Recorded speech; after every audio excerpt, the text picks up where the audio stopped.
seen beanbag over there. We went last night, 7 days. Hopefully we can round up a birthday cake until we're finished. So, welcome ladies and gentlemen on behalf of Monalto and the Centennial Committee. We've had a good night last night, a nice block party, a good breakfast this morning, and a good parade, which turned out to be longer than what we had anticipated, and that could alter His Honor the Governor's schedule just a bit, but we're going to try to work with it. So welcome to our party. Now then, ladies and gentlemen, I'd like you to use your imagination a little bit. About 100 years ago in this country, there was a science fiction writer named H.G. Wells. And he wrote a book called The Time Machine. And it took you back from the place where you were. And this afternoon, we're going to turn on that time machine. And you're going to be introduced to a fella from 100 years ago who was very important to Monalto, Pennsylvania. And he's going to tell you why you're here. Hang on.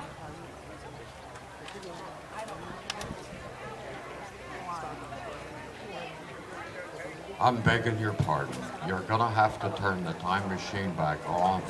I'm going to introduce you to our local representative, Todd Brown, and he's going to take over from here. We're winging it, you see. Sorry about that, folks. Thanks for coming out today. It has been a great weekend, to say the least.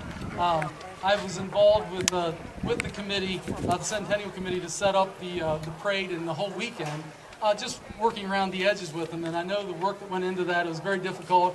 And anytime you try to get agreement with everyone in a small town, you know that doesn't come easy. And the tempers were flying, but everyone got along in the end. We ended up with a great introduction yesterday, or a great start to the weekend yesterday, and a great parade today. So we do have the governor with us today, as you can see, and we're very thankful for him to come to Monalto. You think about 67 counties across the state and thousands of little towns just like Monalto, and he picked us out of that group, and we're very thankful for that. We had to change the program just a little bit. The governor is on a schedule, and the parade did last longer than we thought, which is a good thing. Just a few days ago, we had 12 entries, and I was starting to panic, and now we ended up with 60. So it ended up good, and we're thankful for that. But just a few words about the governor. If he has one flaw, and that is that he doesn't brag about himself enough. So I thought I would just take a few minutes to brag about him just a little bit, because he doesn't do it enough himself. When he came into office, the state was facing a multi-billion-dollar deficit. And at that time, all of the funds that you could dip into to help yourself at budget time were all zeroed out. Our former governor and his last budget zeroed all the accounts out and left our new governor with no money to go to. So you have a choice to make. Me, as in the House of Representatives, or the governor, you either cut spending or you increase taxes. And he made a promise, I made a promise not to raise taxes, so he had to make tough decisions. And he's done that, and just in 3 short years, we are now back on a good financial footing. We have a ways to go. But it's because of his leadership that we're in the place we're at today. And I'm thankful for him for doing that, because it's so easy, and you've seen it so much, we see it in Washington, D.C. all the time, that the easy route is, well, I had no choice, I just had to raise your taxes. But we have not done that for 3 years. So the state is in good shape. We have some challenges ahead, but I think he's the man that can lead us through that. So I just want to say thank you again to the governor, and we'll bring him up to say a few words. Thank you, Todd. Now, the question everybody has been asking me, and thank you for having me here, and thank you for inviting me.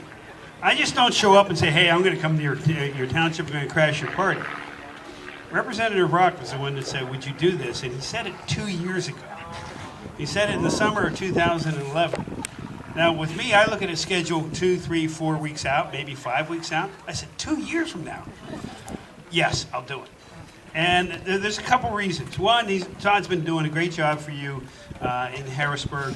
I certainly hope that next year, when it's up for election time, that you send him back, because he's been doing a great job, and I rely upon Todd as a good vote for what we're trying to get done in Harrisburg on your behalf. So if you want to give him a round of applause, this will be the time.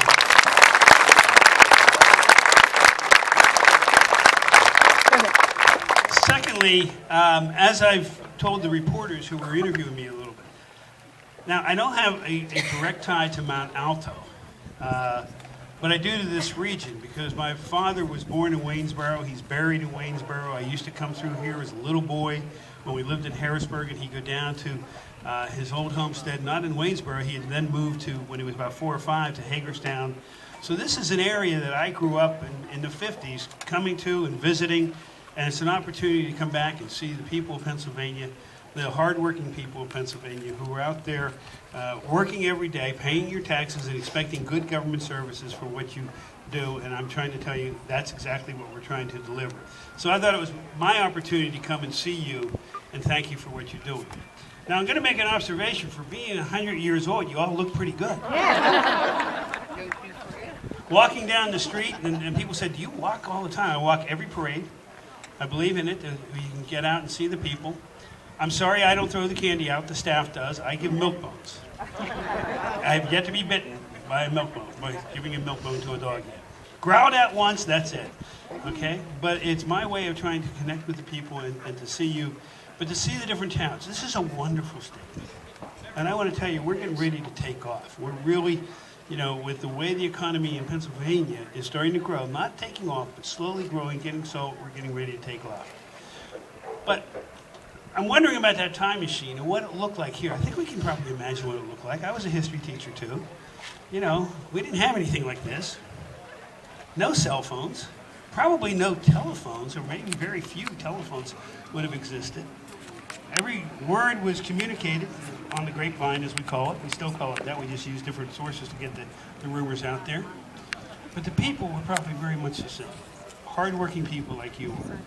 The fabric of Pennsylvania is reflected in a town like Mount Alto and the surrounding communities down to Waynesboro and all through Pennsylvania. And you see that whenever you travel Pennsylvania, and I do it on a regular basis. I was at home. The boss had me working at our home in Pittsburgh this morning over the hill in the backyard, and we were about 5 minutes late getting here because she said, you can finish this spot here before you leave. Okay, dear, I will go finish that, because we're so rarely home that we get to do the work on that. And she does send her best to you also.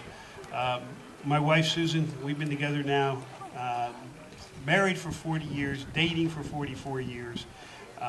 She's been traveling the Commonwealth of Pennsylvania, getting to know it as well as I know it. And I will tell you, she really loves the opportunity to come out and meet the people. And I'm sure at some point in time, she'll get down here to Mount Alto.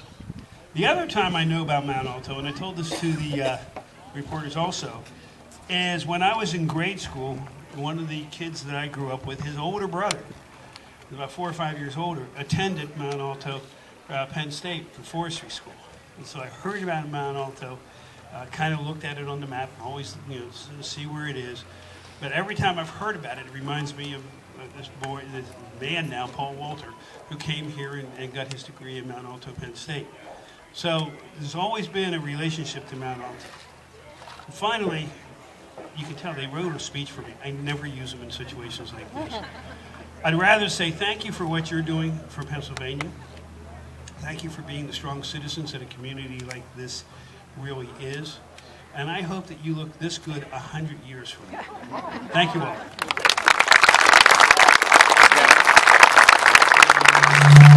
Okay, Governor. What you doing down there, boy? Sorry about that. Thank you, Governor. Very good. I think we're going to now have the governor cut the birthday cake, and we're going to sing happy birthday, I believe. So I think we'll roll the cake out.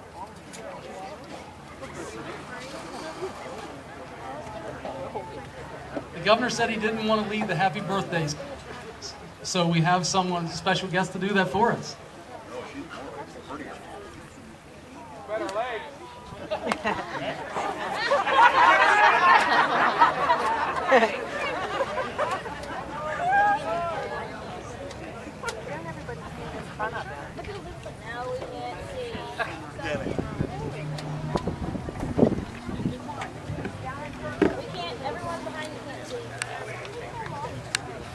I'm gonna give out a piece of cake to somebody who's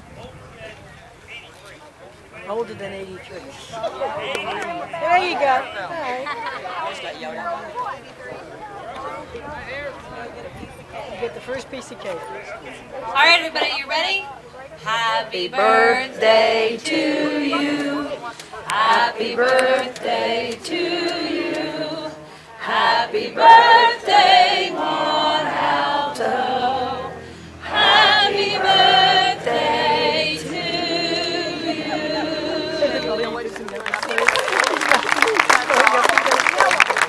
That's so funny. That's cute. There she is. There you go. That's great. That's cool. That's cool. Good for you. Enjoy that cake, my God. It's always a shock when someone says, go on.